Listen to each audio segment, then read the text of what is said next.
ଦେଖନ୍ତୁ ଗୋଟେ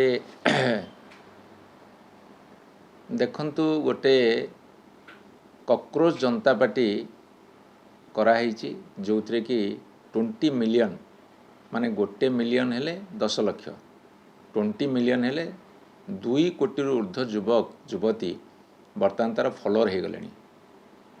ଏତେ ସ୍ପିଡରେ ଏଇ 7 ଦିନ ଭିତରେ 7 ଦିନ ବି ହେଇନି, ଏତେ କମ୍ ସମୟ ଭିତରେ କୋଟି କୋଟି ଯୁବକ ବା ଲୋକମାନେ ଜଡ଼ିତ ହେବା ଏଇଟା କିଛି କମ୍ କଥା ନୁହଁ। ଏ କ'ଣ ସୂଚଉଛି? ଇଏ ସୂଚଉଛି ଯେତେବେଳେ ଯୁବକମାନଙ୍କୁ ତାଚ୍ଛଲ୍ୟ କରାଯିବ, ଯେତେବେଳେ ସେମାନଙ୍କର ଶକ୍ତିକୁ ନ୍ୟୁନ ଦୃଷ୍ଟିରେ ଦେଖାଯିବ, ସେତେବେଳେ ସେମାନଙ୍କ ଭିତରେ ପ୍ରତିକ୍ରିୟା ସୃଷ୍ଟି ହେବାଟା ସ୍ୱାଭାବିକ କଥା। ଏବଂ କାହିଁକି କଥା ହେଲା, ଯେତେବେଳେ ବେରୋଜଗାରୀ ବଢ଼ିଛି, ବେକାରୀ ବଢ଼ିଛି, ଲୋକଙ୍କ ହାତରେ କାମ ନାହିଁ, ହାତକୁ 2 ପଇସା ଆସୁନାହିଁ, ସେଇଥିପାଇଁ ଦାୟୀ କିଏ କେହି ନିଜ ମୁଣ୍ଡ ଉପରକୁ ନେଉନାହାନ୍ତି। ଏବଂ ଆପଣ ଦେଖିବେ ଶିକ୍ଷା ବ୍ୟବସ୍ଥା ବିପର୍ଯ୍ୟସ୍ତ ସାରା ଭାରତବର୍ଷରେ। 99ଟା ପେପର ଲିକ୍ ହେଇସାରିଲାଣି 10-12 ବର୍ଷ ଭିତରେ ପ୍ରଧାନମନ୍ତ୍ରୀ ମୋଦିଙ୍କ ସମୟରେ। ନିଟ୍ ପରୀକ୍ଷା ଯେଉଁଥିରେ ଡାକ୍ତର ପିଲା ବାହାରିବେ 4 ଥର ସେଇଟା ଲିକ୍ ହେଇଛି। ତା ସେଥିରେ ଏଇଥର ପୁରା ଏଣ୍ଟାୟାର ଦେଶ ସାରା ତାକୁ ମଧ୍ୟ ଆଉଥରେ ପରୀକ୍ଷା ହେବାକୁ ଯାଉଛି। ତା ସେଥିରେ ଆପଣଙ୍କର ଦେଖିବେ ସ୍ୱାସ୍ଥ୍ୟ ବ୍ୟବସ୍ଥା ପୁରା ବିପର୍ଯ୍ୟସ୍ତ। ସ୍ୱାସ୍ଥ୍ୟ ବ୍ୟବସ୍ଥାରେ ଥରେ ଜଣେ ଲୋକ ଡାକ୍ତରଖାନାକୁ ଗଲେ ତାର 14 ପୁରୁଷର ଅଣ୍ଟା ଭାଙ୍ଗିଯିବ ଯେତିକି ପଇସା ଖର୍ଚ୍ଚ ହେବ। ସବୁ ପ୍ରାଇଭେଟେସନ୍, ଘରୋଇକରଣ। ତା ସାଥିରେ ଆପଣ ଦେଖିବେ ଥାନା, କୋର୍ଟ, କଚେରୀ ଯୁଆଡ଼େ ଗଲେ ବର୍ତ୍ତମାନ ହାହାକାର। ଥାନାକୁ ଗଲେ ତ ନ୍ୟାୟ ନାହିଁ, କୋର୍ଟ କଚେରୀରେ ଲୋକ ଦୌଡ଼ି ଦୌଡ଼ି ହନ୍ତସନ୍ତ ହେଇଯାଉଛନ୍ତି। ତାପରେ ହତାଶା, ନିରାଶା, କ୍ଷୋଭ ଏବଂ ଭୀଷଣ କ୍ରୋଧ ଆଉ ଅସ୍ୱାଭାବିକ ଭାବରେ ଆଜି ପ୍ରତିଫଳିତ ହେଉଛି। ରାଜନୈତିକ ଦଳମାନେ ମଧ୍ୟ ଫେଲ୍ କରୁଛନ୍ତି।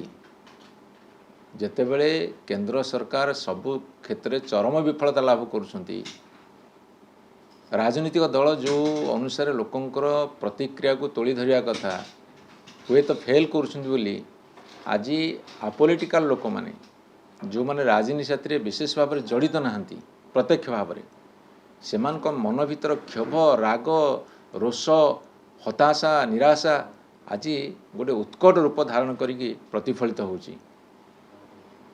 ଏଇ ଯେଉଁ ପ୍ରତିଫଳନ ଇଏ ହେଉଛି ଗୋଟେ ବ୍ୟବସ୍ଥା ବିରୁଦ୍ଧରେ, ଗୋଟେ ଅତ୍ୟାଚାର ବିରୁଦ୍ଧରେ, ସ୍ୱାଧୀନତାକୁ କ୍ଷୁର୍ଣ୍ଣ କରିବା ବିରୁଦ୍ଧରେ। ଏବଂ ଲୋକ ଭାବୁଛି ମୋର ଏ ସମସ୍ୟା ପାଇଁ ଦାୟୀ ଏମାନେ।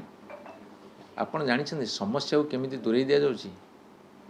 ମନ୍ଦିର, ମସଜିଦ୍, ହିନ୍ଦୁ, ମୁସଲିମ, ଆପଣଙ୍କର ଭାରତ ପାକିସ୍ତାନ କ୍ରିକେଟ ଖେଳ, ଆପଣ ଯାଅ ସିଆଡ଼େ ଭାଗ୍ୟ ଭାବନ ନେଇ ଯାଅ, କିନ୍ତୁ ପ୍ରକୃତ ଯିଏ ଆମର ଦୁର୍ଗତି ବି ଦାୟୀ ସେମାନେ ତାକୁ ଭିନ୍ନ ମୋଡ଼ରେ ଯୁବ ମାନସରେ ଏମିତି ଭାବରେ ପୂରେଇ ଦେଉଛନ୍ତି, ସେ ଭାବୁଛି ଏମାନେ ଦାୟୀ ନୁହନ୍ତି, ଦାୟୀ ମୋ ଭାଗ୍ୟ, ମୋ ଭଗବାନ, ଦାୟୀ ହେଉଛନ୍ତି ଏଇମାନେ। ତେଣୁକରି ଏଇ ଯେଉଁ ଭଟକେଇ ଦେଉଥିଲେ ଯୁବକମାନଙ୍କୁ, ମୋତେ ଲାଗୁଛି ସେମାନଙ୍କ ଭିତରେ ଯେଉଁ ପ୍ରତିକ୍ରିୟାଟା ସୃଷ୍ଟି ହେଇ ଯେତେବେଳେ ଗୋଟେ ପ୍ଲାଟଫର୍ମ ପାଇଯାଇଛନ୍ତି, ସେମାନେ ତୀବ୍ର ଗତିରେ ଆଜି ତାକୁ ସମର୍ଥନ କରିବା ଲାଗିଛନ୍ତି।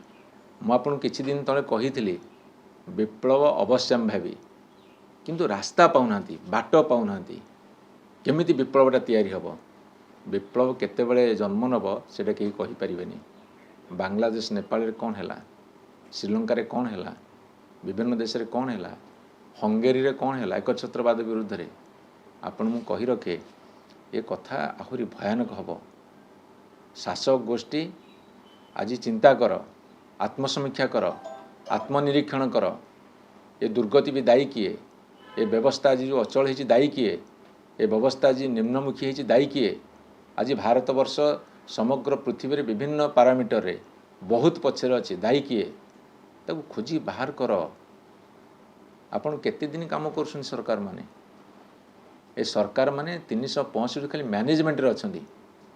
କେଉଁଠି ଗୋଟେ ଘଟଣା ଘଟେ ତାକୁ ମ୍ୟାନେଜ୍ କେମିତି କରିବେ, କେଉଁଠି ଗୋଟେ ଦୁର୍ଘଟଣା ଘଟିଲା ଆମ ଉପରକୁ ଆଞ୍ଚ ନୁହେଁ ତ କେମିତି ମ୍ୟାନେଜ୍ କରିବେ।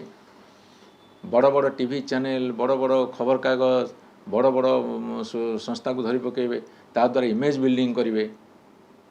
କିନ୍ତୁ ଯୁବ ମାନସ ବହୁତ ଦିନ ନିରୀକ୍ଷଣ କଲା ପରେ ସେମାନେ ମାର୍କ କଲେଣି ଯେ ଇଏ ସବୁ ହେଉଛି ପ୍ରହେଳିକା, ଇଏ ହେଉଛି ପ୍ରବଞ୍ଚନା। ଏ ପ୍ରହେଳିକା ପ୍ରବଞ୍ଚନା ଆମେ ପଢ଼ିବାନି। ଆମେ ଯଦି ପଢ଼ିବା ତାହେଲେ ସାରା ଯୁବପିଢ଼ିର ଭବିଷ୍ୟତ ଧ୍ୱଂସ ହୋଇଯିବ। ଆପଣ ଦେଖନ୍ତୁ ତାମିଲନାଡ଼ୁରେ ଦୁଇଟା ଦଳ 60 ବର୍ଷ ଧରି ଇଏ ନହେଲେ ସିଏ, ତାକୁ ଲୋକ ରିଜେକ୍ଟ କରି ଗୋଟେ ନୂଆ ଦଳ 2 ବର୍ଷ ଦଳକୁ ପାୱାରକୁ ନେଇ ଆସୁଛନ୍ତି।